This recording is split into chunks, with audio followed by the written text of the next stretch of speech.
I think, again, we've got to go back to 2008 and Obama's use of things like early voting, and in particularly minority voters. He won, if you look at early votes, he won before Election Day. It was on Election Day that Republicans decided to show up and really make the state competitive, okay? Republicans didn't know what hit them until it was too late. And what I think happened is in 2010, when Republicans took over control of this state, they said, okay, if Obama used the rules of the game to his advantage, we'll just basically rewrite the rules to our advantage. And so they compressed early voter turnout in terms of early voting.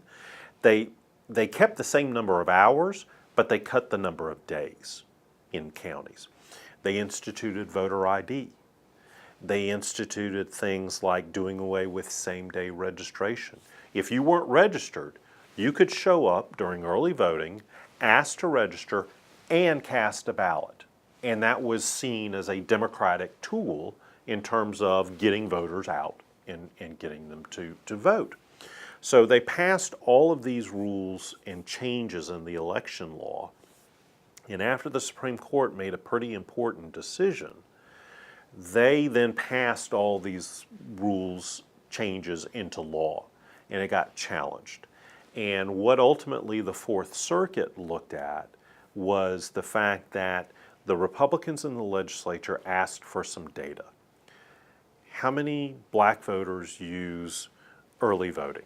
How many of them used same-day registration? How many of them have driver's licenses? They asked for all this data before they constructed the law, and the judges looked at that and said, aha, there's racial intent.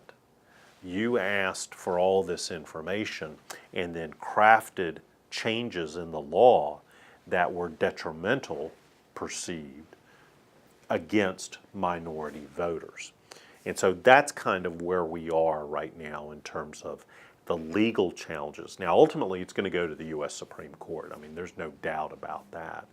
But for right now, everything reverts back to before the Republicans took control. And basically, we're back in 2008 kind of territory.